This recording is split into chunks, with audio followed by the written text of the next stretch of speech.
नमस्कार, अग्निपथ देख रहे हैं आप। अग्निपथ में आज बात करेंगे उम्मीदवार कंफ्यूजन बरकरार। लोकसभा का बिगुल बज चुका है, लेकिन यूपी की मुख्य विपक्षी समाजवादी पार्टी में प्रत्याशियों को लेकर घमासान कम होने का नाम नहीं ले रहा। सपा एक के बाद एक कई सीटों से उम्मीदवारों को बदल चुकी है, जिससे पार्टी में असमंजस की स्थिति बनी हुई है और माना जा रहा है कि अखिलेश यादव के फैसले चुनाव में भारी पड़ सकते हैं। बुधवार को रामपुर और मुरादाबाद सीट को लेकर सपा में सबसे ज्यादा उहापोह की स्थिति बनी रही। पहले मुरादाबाद सीट से सपा सांसद डॉक्टर एसटी हसन ने नामांकन पत्र दाखिल कर दिया, लेकिन आखिरी वक्त अखिलेश यादव ने रुचि वीरा को सपा का प्रत्याशी घोषित किया, जिसे लेकर कार्यकर्ताओं में नाराजगी देखी गई। तो वहीं रामपुर सीट पर भी आखिरी वक्त में महीउबुल्लाह मदनी के नाम पर मुहर लगी और अब मेरठ से भी उम्मीदवार बदला सकता है। सपा अध्यक्ष अखिलेश यादव अब तक आधा दर्जन सीटों पर प्रत्याशियों को बदल चुके हैं। सपा ने सबसे पहले बदायूं सीट से पूर्व घोषित धर्मेंद्र यादव का टिकट काटकर उनकी जगह शिवपाल यादव को टिकट दिया। हालांकि बाद में उन्हें आजमगढ़ से टिकट दिया गया। शिवपाल यादव खुद इस फैसले से खुश नहीं दिखे और कई दिनों तक प्रचार के लिए भी नहीं पहुंचे। बदायूं के बाद सपा ने गौतम बुद्ध नगर से डॉक्टर महेंद्र नागर का टिकट बदलकर उनकी जगह राहुल अवाना को टिकट दिया। संभल सीट की बात करें तो यहां से भी जो घोषित कैंडिडेट थे शफीकुर रहमान के निधन के बाद उनके पोते जियाउर रहमान बर्ग को टिकट दिया गया और फिर मिश्रिक से मनोज राजवंशी की जगह संगीता राजवंशी को टिकट दिया गया। प्रत्याशी बदलने का सिलसिला बिजनौर में भी दिखाई दिया। सपा ने यहां से पहले यशवीर सिंह धोबी का टिकट दिया था, लेकिन बाद में उनकी जगह दीपक सैनी को प्रत्याशी घोषित किया गया है। मुरादाबाद में भी कुछ ऐसा ही हुआ। एसटी हसन ने पर्चा भी भर दिया था, लेकिन आखिरी वक्त में उनके साथ खेल हो गया। आजम खान के कहने पर अखिलेश यादव ने यहां से रुचि वीरा को प्रत्याशी बनाया। सीट शेयरिंग के तहत सूबे की 80 में से 63 सीट पर सपा और 17 सीट पर कांग्रेस चुनाव लड़ेगी। सपा ने अभी तक अपने कोटे की 51 सीटों पर उम्मीदवारों के नाम का ऐलान किया है, लेकिन अखिलेश यादव एक के बाद एक सीट पर प्रत्याशी बदल रहे हैं। बदायूं से लेकर मेरठ और मुरादाबाद तक की सीट पर उम्मीदवार बदले जा चुके हैं। इस फैसले से सपा की रणनीति पर सवाल खड़े होने के साथ साथ चुनाव में भी दांव कहीं उल्टा ना पड़ जाए। चर्चा को आगे बढ़ाएंगे, कुछ प्रतिक्रिया है, पहले सुनाते हैं। अब नामांकन पे सीट काट देना और बदल देना ये तो खैर शीर्ष नेतृत्व का विषय है और वह जिसमें चीज़ों को परिपक्वता के साथ पाते हैं उन्हें लड़ाएंगे। और टिकट मिलना और काटना ये बहुत बड़ी बात नहीं होती है। जब स्थिति असमंजस की होती है या फिर खास करके भारतीय जनता पार्टी जैसा विपक्ष को कुचलने का काम किया जा रहा है तो वहाँ पे इस तरह की स्थितियाँ बनना आम बात होती है। देखिए, अतुल प्रधान जी ने क्या ट्वीट किया इसकी जिम्मेदारी वो उनका अपना निजी बयान हो सकता है। हालांकि अतुल प्रधान जी पार्टी के बहुत ही जिम्मेदार विधायक हैं और मुझे आशा और विश्वास है कि वो राष्ट्रीय अध्यक्ष जी के निर्णय में अपनी आस्था और विश्वास जताएंगे। रही बात योगी जी अगर ऐसा कहते हैं तो आपको पता होगा पिछले टेन्योर में AK शर्मा पूरा कार्यकाल खत्म हो गया लेकिन मंत्री नहीं बन पाए और इसमें किस तरह से अमित शाह और मोदी जी को हस्तक्षेप करना पड़ा, तब जाके जो है पियरका चाचा और चौहान जी जो है उनको मंत्रिमंडल मिला और शपथ मिली और विभाग मिला। तो ये पहले वो अपना दामन देखे, जिनके घर शीशे के होते हैं दूसरों के घर पत्थर नहीं फेंकते हैं। तो मुझे लगता है उन्हें खुद की कुर्सी बचानी चाहिए दूसरों पे छीटा कसी करने की बजाय। इंडी गठबंधन के पास प्रत्याशी तक तो है नहीं। आज तक चुनाव का दूसरे फेज के नामांकन शुरू हो गए हैं, प्रत्याशी तक नहीं तय कर पाए हैं। न इनके पास नेता है न कार्यकर्ता है और किसके पास ही जाएंगे। ये खोखले नारों से देश नहीं चलता, ना पार्टी चलती है, ना चुनाव जीता जा सकता। चलिए, तो देखिए, उम्मीद अपनी जगह है, उम्मीदवार भी अपनी जगह हैं, कंफ्यूजन बरकरार है। वो इसलिए है क्योंकि आपने कोई कैंडिडेट सामने रखा, उसके नाम का ऐलान कर दिया, ठीक है। उसके बाद सबसे बड़ी बात कि जब नाम का ऐलान हो जाता है वो तैयारियां शुरू हो जाती हैं, आप बदलाव कर देते हैं। हो सकता है आपको लगा हो कि हाँ कुछ बदलाव हो सकता है, किसको कहाँ शिफ्ट करना, यहाँ तक ठीक है, लेकिन जब नामांकन का दौर आ जाए तब भी आप जाकर यदि किसी का टिकट बदल देते हैं या कैंडिडेट बदल देते हैं तो मुझे लगता है अब तो वो पड़ाव आ चुका है कि इस तरह की चीजों को करने से बचना होगा। एक बात जो हो गई है और मंथन कर लेते उसके लिए और सारी चीजों को सामने रखते। ये समाजवादी पार्टी का आंतरिक विषय हो सकता है, लेकिन इसका मैसेज जो है वो अच्छा नहीं जा रहा। चर्चा को आगे बढ़ाएंगे, मेहमान हमारे साथ जुड़े हैं। सबसे पहले आपका परिचय करा दें। भारतीय जनता पार्टी का अब से कुछ देर में हमारे साथ जुड़ेंगे, पक्ष रखेंगे आजाद शम्सी जी। अभी तक हमारे साथ नहीं जुड़े हैं। आजाद शम्सी जी का बहुत स्वागत है। वरिष्ठ पत्रकार आलोक श्रोती हमारे साथ जुड़े हैं। आलोक जी, आपका भी बहुत स्वागत है। मैं चर्चा की शुरुआत आलोक जी आपसे ही करूंगी क्योंकि अभी भारतीय जनता पार्टी हमारे साथ जुड़ी नहीं है। मुझे ऐसा लग रहा है जितनी बातें आ रही हैं उत्तर प्रदेश है, समाजवादी पार्टी खुद मतलब आप देख लीजिए कि 63 सीटों पर तो खुद ही है, 51 पे नाम डिक्लेयर कर चुकी है। 17 सीटें आपने कांग्रेस को दे दी, सब कुछ ठीक है, प्रचार होना है, सब जगह की तैयारियां अलग चल रही हैं, लेकिन जो आए हैं नाम उसमें ये बार बार जो पलटी मारी जा रही है या बदलाव किया जा रहा है, क्या कहते हैं कि अखिलेश यादव जो तय कर ले होता फिर वही है। तो अभी क्या ऐसा लग रहा है कि कुछ गड़बड़ है, या उनको खुद पे अपने आप पे डाउट है, या वो कंफ्यूज्ड हैं कि वो चीजें एक बार में क्लियर नहीं हो रही, और ये मैसेज कि किसी का नामांकन हो रहा है और आप वहां जाकर मतलब कैंडिडेट को ही बदल दें, तो ये तो मुझे लगता है कई सारे सवाल यहां पर उठेंगे इस समाजवादी पार्टी पे। आप किस नजरिए से देखते हैं इस उठापटक को? देखिए, सबसे बड़ी बात देखने वाली ये है कि जो समाजवादी का कोर वोटर है वो मुस्लिम है। मुस्लिम में 80 से 90% जो वोट बैंक है वो सपा का है। लेकिन सबसे समझने वाली बात यह कि मुरादाबाद में एसटी हसन साहब को टिकट ना देके रुचि वाला को दिया गया, ये सबको चौंका देने वाला कदम है। तो इससे बड़ा और क्या आप फेरबदल दे सकते हैं।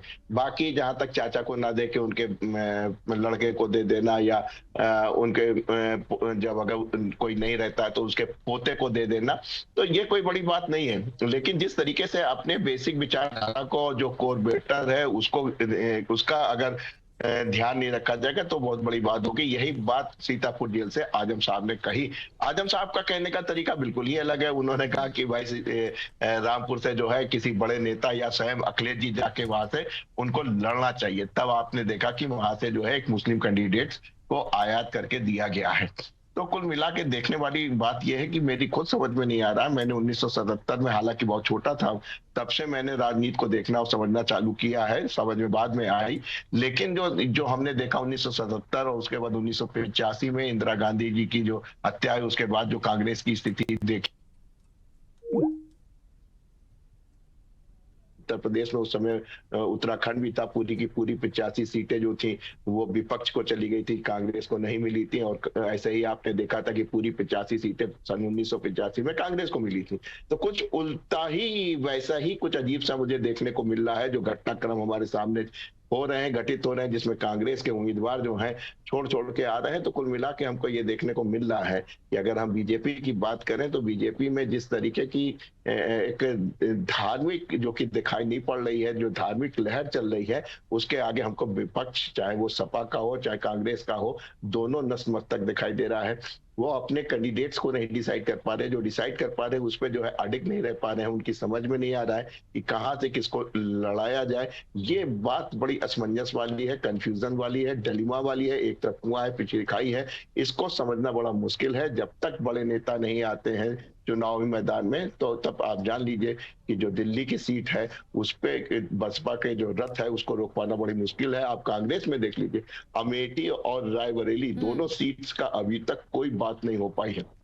रायबरेली से हमेशा सोनिया जी खड़ी होती थी, जो कि राज्यसभा की सदस्य हो गई हैं राजस्थान से। और आपने देखा कि वायनाड से जो है नामांकन कर दिया है राहुल गांधी जी ने। अभी मैं एक खबर देख रहा था जिसमें रॉबर्ट वाड्रा जी कह रहे हैं कि मैं अमेठी से जीत के संसद ज्यादा चाहता हूं।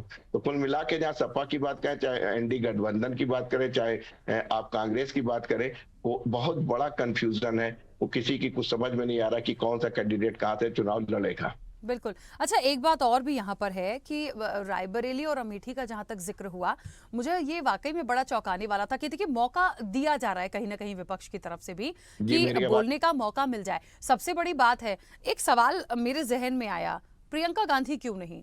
यदि आप ये वाला ठप्पा एक कांग्रेस लगा के चलती है कि परंपरागत सीट है और कांग्रेस का मतलब पूरा एक अधिकार जैसा रहा है, तो मुझे लगता है जब आपको उन्हीं में से किसी को देना है, अब प्रियंका गांधी भी है, लेकिन यहाँ पे डिक्लेयर ही ना होना, या ऐसा लगता है कि शायद जाना ही नहीं चाहते सिलेक्शन में, ये बड़े सवाल खड़े हो रहे हैं। क्योंकि बीजेपी साफ आरोप लगा रही है कि कहीं ना कहीं खुद बैकफुट पर है सोनिया गांधी, कांग्रेस पूरी तरह से बैकफुट है कि अपनी परंपरागत सीट पर लड़ने को नहीं आ रहे वो सामने। आलोक जी, मेरी आवाज, चलिए आलोक जी तक मेरी आवाज नहीं पहुंच रही है, और समाजवादी पार्टी का पक्ष रखने के लिए तारिक अहमद लारी जी हमारे साथ जुड़ गए हैं। तारिक जी, बहुत स्वागत चर्चा में जुड़ने के लिए। और मुझे ऐसा लगता है एक बड़ा सवाल यहाँ पर इसलिए है, समाजवादी पार्टी का एक बड़ा मंथन जैसा ये है कि क्यों इतने बदलाव हो रहे हैं और बार बार कैंडिडेट्स बदलने का जो मैसेज आ रहा है वो अच्छा नहीं है। और नामांकन के वक्त पर यह बदलाव कर देना ये अपने आप में बड़ी बात है। आखिर ऐसी क्या वजह है? कोई कंफ्यूजन है, कोई डिस्कशन नहीं हो पाया, ये अच्छा मैसेज नहीं जा रहा? नहीं मैम, पहली बात तो ये समझ लीजिए कि हमारे वहाँ बदलाव हो रहे हैं, लोग टिकट रिफ्यूज नहीं कर रहे हैं। बीजेपी पे कितनी जगह पे टिकट रिफ्यूज कर दिया, कैंडिडेट्स अनाउंस हो गए, नॉमिनेशन का टाइम आ गया तो एंड मोमेंट पे कैंडिडेट रिफ्यूज किए गए। बाकायदा गुजरात का आप ले लीजिए, बिहार का आप ले लीजिए, बंगाल का आप ले लीजिए, कितने कैंडिडेट्स ने रिफ्यूज किया है कि हम बीजेपी का धन्यवाद, हम बीजेपी के उस पर चुनाव नहीं लड़ सकते ये कहकर। लेकिन आप कोई भी समाजवादी पार्टी के किसी कैंडिडेट का दिखाइए कि उन्होंने टिकट रिफ्यूज कर दिया हो मिलने के बाद कि नहीं हम चुनाव नहीं लड़ेंगे। यहाँ तो ये अच्छी बात है, ये एक की वजह 10-10 लोग खड़े हुए हैं। अब रही टिकट चेंज होने की बात, सिनेरियो और परिस्थितियां चेंज होती हैं आखिरी मोमेंट में, तो कई जगह सिनेरियो चेंज हुआ, कई जगह परिस्थितियां चेंज हुई है, जिसकी वजह से कैंडिडेट चेंज करना, जीतने के लिए कैंडिडेट चेंज करना बहुत जरूरी है। एसटी हसन जी के टिकट पर क्या बोलेंगे? यहाँ पे भी एक बड़ा बदलाव था। एसटी हसन साहब से ये आप खुद पूछिए कि उन्होंने क्यों कहा कि मैडम आप किसी और को लड़ा दीजिए, मैडम से अच्छा कैंडिडेट कोई नहीं होगा। क्यों उन्होंने अपनी तरफ से प्रपोजल रखा मैडम रुचिवीर के लिए, ये आप एसटी हसन साहब से खुद पूछिए। चलिए मैं आपसे पूछूंगी क्योंकि आप पक्ष रख रहे हैं और इसीलिए बिल्कुल मैं पक्ष रख रहा हूँ, लेकिन जो प्रॉपर वजह है ये आपको एसटी हसन साहब ही बताएंगे। चलिए मैं बस इतना समझती हूँ, उन्होंने रुचिवीर जी का नाम खुद प्रपोज किया, टिकट मिलने के बाद प्रपोज किया। अच्छा ठीक है, अब बातें तो देखिए बहुत सारी हैं, है ना। कहा तो ये भी जा रहा है कि उनका नाम जो है वो कहीं और से प्रपोज होकर आया, लेकिन अब वो किसने किया, क्यों किया, कैसे किया, बात ये नहीं है। बात ये है कि सब चीज़ जब हो जाती है, जब नामांकन का समय आ जाता है, जब इतनी सारी चीज़ें हो चुकी हैं, तो फिर मतलब एकदम से ये बदलाव कर देना, जबकि एक अच्छा वर्चस्व है उस सीट पर, ठीक है। और ये भी चर्चाएं हैं कि आजम खान के कहने पर ये तमाम चीज़ें हुई हैं, तो ठीक है, ये बहुत डेप्थ में इसलिए मैं नहीं जा रही हूं क्योंकि फिलहाल मुख्य रूप से सब कुछ करना अखिलेश जी को है, और अखिलेश जी सारी चीज़ें करने के बाद भी यदि कंफ्यूज्ड हैं या बदलाव करने की ज़रूरत पड़ रही है तो निश्चित तौर पर बीजेपी को बैठे बिठाए एक मुद्दा आप देते हैं खेलने के लिए। बात वही आ जाती है। वापस आऊंगी। नहीं मैम, गलत है। चलिए मैं वापस आऊंगी, फिर अपनी बात रखिएगा। आज़ाद शमसी जी आवाज़ पहुंच रही है? जी जी जी आ रही। आज़ाद शमसी जी क्या मानते हैं, मतलब भारतीय जनता पार्टी का जो स्टेटमेंट मैंने सुना वो तो कह रहे हैं कि जो इंडी अलायंस है उनमें यही सारी चीज़ें होनी है, नेता वेता कोई बचे नहीं है, सिर्फ बातें करते हैं और इसीलिए इनके साथ ये तमाम चीज़ें हैं। ये बार बार जो कैंडिडेट्स में बदलाव हुआ और कि कोई बदलाव तो ऐसे हो गए जो वाकई चौंकाने वाले हैं, तो क्या कंफ्यूजन लगता है आपको समाजवादी पार्टी का, या फिर बात नहीं बन पाती, या फिर वो एक अप्रोच करने वाली बात है कि नाम किसने प्रपोज किया, वहां से किसी और का फेवर आया, इसलिए ये चीजों में बदलाव है? कैसे देखती है बीजेपी से? सबसे पहले आपको नमस्कार और आपके चैनल के सभी दर्शकों को नमस्कार और चर्चा में भाग ले रहे हमारे भाइयों को भी नमस्कार। देखिए, जब से मेरठ में आदरणीय प्रधानमंत्री मोदी जी ने चुनाव का बिगुल फूंका है और जिस तरीके से राष्ट्रीय लोकदल के कार्यकर्ता भारतीय जनता पार्टी के साथ आए, उसी दिन से विपक्ष में एक अजीब सी हलचल मच गई है कि उनको समझ में नहीं आ रहा है कि जो पश्चिम का क्षेत्र जिसको वो अपना समझते थे कि यहाँ पर हमारा एक अधिकार है, पूरी तरीके से हम इस पर कब्जा करे रहेंगे, और 5 साल तक उन्होंने उसी पर मेहनत भी किया, लेकिन हुआ क्या कि अंतिम चरणों में इनके गठबंधन दल के बहुत करीबी जयंत चौधरी जी ने इनका साथ छोड़ा, और उसके बाद जब भारतीय जनता पार्टी का दामन पकड़कर जब मंच पर आए तो इनकी अब समझ में नहीं आ रहा है।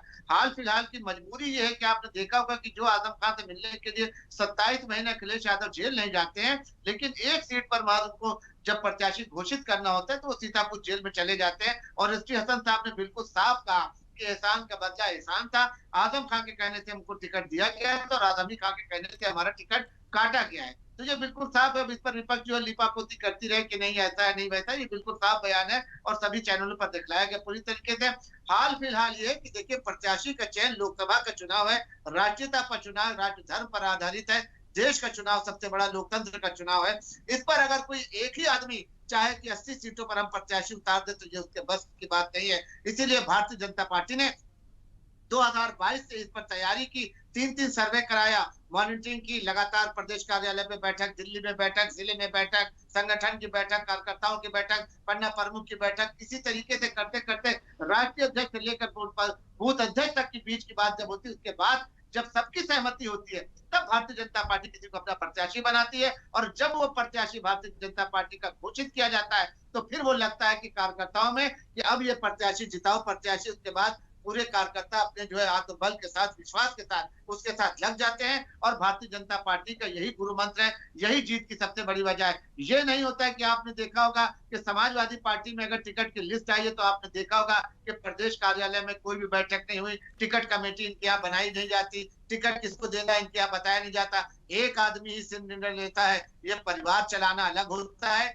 और पार्टी चलाना अलग होता है। इसीलिए समाजवादी पार्टी पर परिवारवाद का आरोप लगता है और इसी वजह से जनता ने पूरी तरीके से मन बना लिया है। इनके पास कोई प्रत्याशी नहीं बचे हैं। ये लगातार असमंजस की स्थिति में है कि इनको बदल दिया जाए तो ये जीत लेंगे, इनको बदल दिया जाए तो ये जीते। इससे समाजवादी पार्टी के अंदर भी एक अंतरकलह टूट कर आ रहा है और बिल्कुल ये साफ है कि बहुत जल्द समाजवादी पार्टी का एक विधायक दल पूरी तरीके से समाजवादी पार्टी छोड़कर भारतीय जनता पार्टी की सत्ता लेने के लिए तैयार है, क्योंकि समाजवादी पार्टी के नेता अखिलेश यादव जो हैं ये सिर्फ और सिर्फ अहंकार और घमंड की राजनीति करते हैं। इन्होंने कभी कार्यकर्ताओं के सामने झुकना नहीं सीखा, इन्होंने किसी नेता को बड़ा बनाना नहीं सीखा।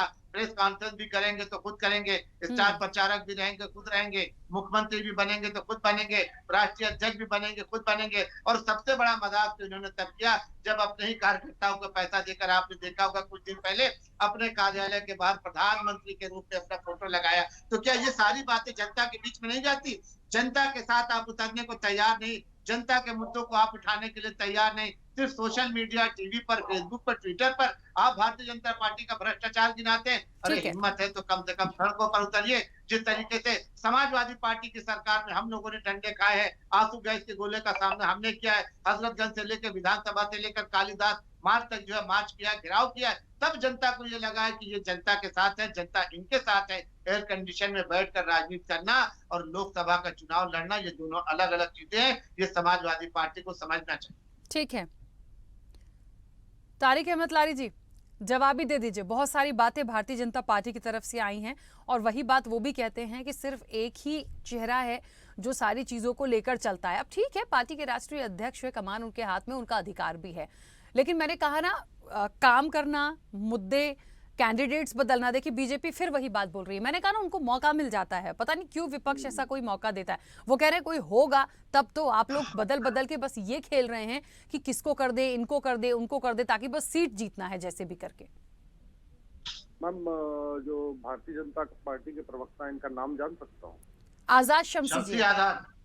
अच्छा, शमसी जी, ठीक ठीक ठीक ठीक ठीक, क्योंकि इन्होंने बहुत सी बातें कही हैं जो क्या नाम है, मुझे याद है शमसी साहब, आपके परिवार जब समाजवादी में था और खूब एंजॉय करता था, क्या नाम है, समाजवादी के नेताओं के साथ उठना बैठना और सब करना। वो तो मुद्दा ये आ गया था कि चेयरमैन आप नहीं बदल पा रहे थे वसीम रिजवी को, तो आपने समाजवादी छोड़ दी थी। छोड़िए वो सब पर्सनल बातें हैं, वो सब पर्सनल बातें। अरे वो पुलिस की लूटी रिवॉल्वर तो बरामद करवा दी ना आपके लोगों ने।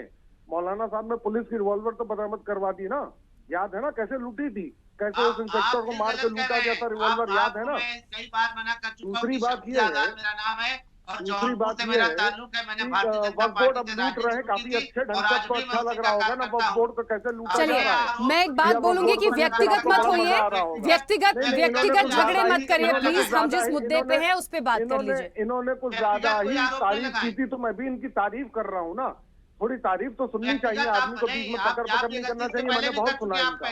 अब मैं आपसे ये कहना चाहता हूँ मैडम, जो बात ये कर रहे हैं कि बदला जा रहा है, अरे हमारे वहाँ कम से कम बदला जा रहा है, लोग रिफ्यूज नहीं कर रहे हैं। आप ये देखिए गुजरात में मैडम ने रिफ्यूज कर दिया, जो 2 बार की सांसद थी उन्होंने रिफ्यूज कर दिया। वहां से उनको दिया गया वो पूर्वांचल वाले जो गवैये और नाचने वाले थे, फिल्मों वाले थे, उनको दिया गया, उन्होंने मना कर दिया कि हम आसनसोल से लड़ेंगे शत्रुघ्न सिन्हा के खिलाफ। ऐसे ही और भी तमाम जगह है। 100 सीटों पे तो ये सिर्फ फॉर्मेलिटी में लड़ रहे हैं, जहाँ इनको 1000 वोट मिलेगा, 2000 वोट मिलेगा, 100 सीटें तो ऐसी हैं। हम तो जितनी सीट पर लड़ रहे हैं वहां पे वोट लेंगे और फर्स्ट और सेकंड नंबर पे रहेंगे।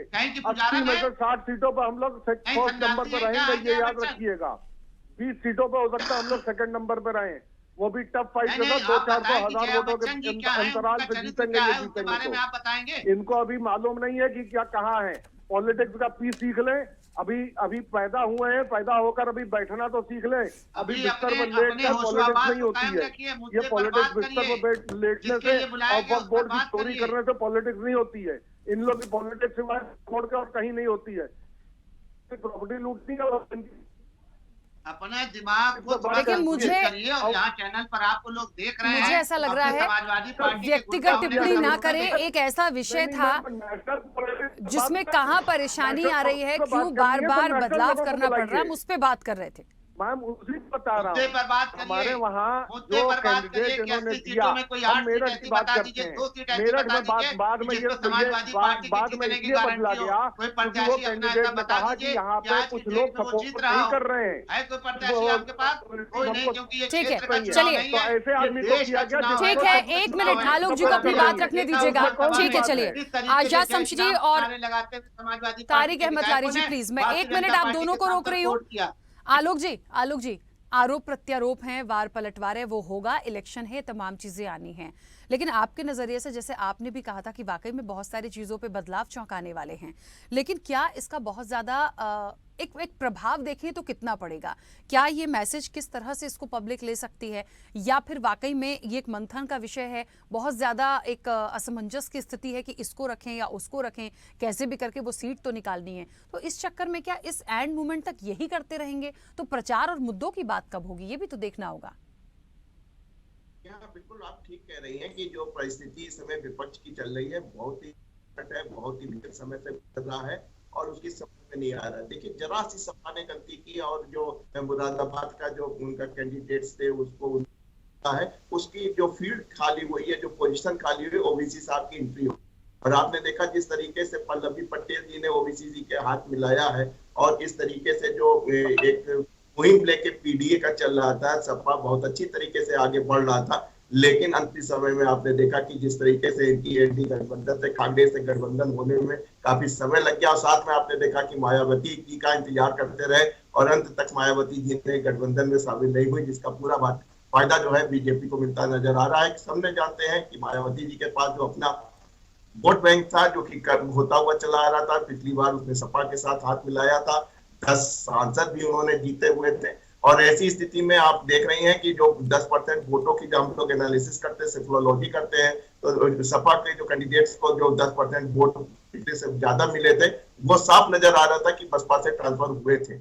और ऐसी स्थिति में नजर आ रहा है कि जिस तरीके से मुस्लिम जो हमने फिर से वही अपनी बात दोहरा रहा है, जो मुस्लिम वोटर है वो सपा के साथ आज भी बिल्कुल अटैच था। लेकिन जिस तरीके से कैंडिडेटों का चयन किया जा रहा है, स्थानीय मुस्लिम कैंडिडेटों का भी अनदेखा किया जा रहा है। आजम साहब ने भी बहुत अच्छी तरीके से अपने अंदाज से इस बात को उजागर किया है और इसका फायदा आप देखिएगा कि जो बसपा पार्टी है वो अपने मुस्लिम कैंडिडेट्स को, मजबूत मुस्लिम कैंडिडेट को खड़ा करेगी और ओवैसी साहब भी ऐसे ही काम करेंगे, जिसका खामियाजा जो है विपक्ष को बहुत ज्यादा उठाने को मिलेगा। तो कुल मिला के सपा की जो नीति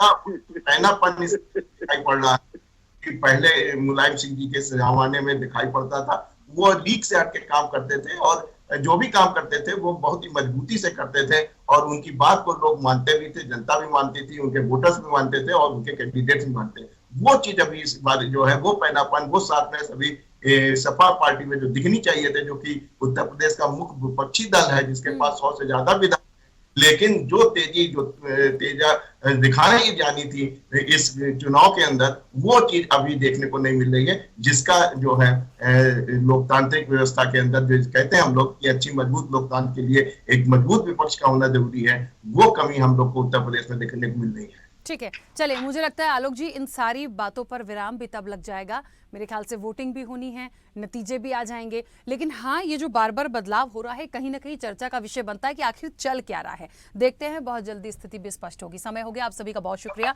इस चर्चा में जुड़ने के लिए। तो उम्मीद है, उम्मीदवार भी हैं, लेकिन लगातार जो कंफ्यूजन बरकरार है उस पर हम बात कर रहे थे और ये बात इसलिए भी यहाँ उठकर सामने आई है क्योंकि कहीं ना कहीं बड़ा महत्वपूर्ण हो जाता है ये कि इतने बदलाव की बात आखिर क्यों हो रही है, क्यों इतने बदलाव की जरूरत पड़ रही है। खैर ठीक है, समाजवादी पार्टी का ये अपना एक अंदरूनी मामला हो सकता है, उनको लग रहा होगा, लेकिन बीजेपी को तो एक मौका फिर मिल गया ये कहने का कि आपके पास कोई है नहीं और इसलिए आप बहुत ज्यादा मंथन में हैं। फिलहाल चर्चा में इतना ही। बने रहिए स्वदेश न्यूज के साथ। सबसे पहले देश।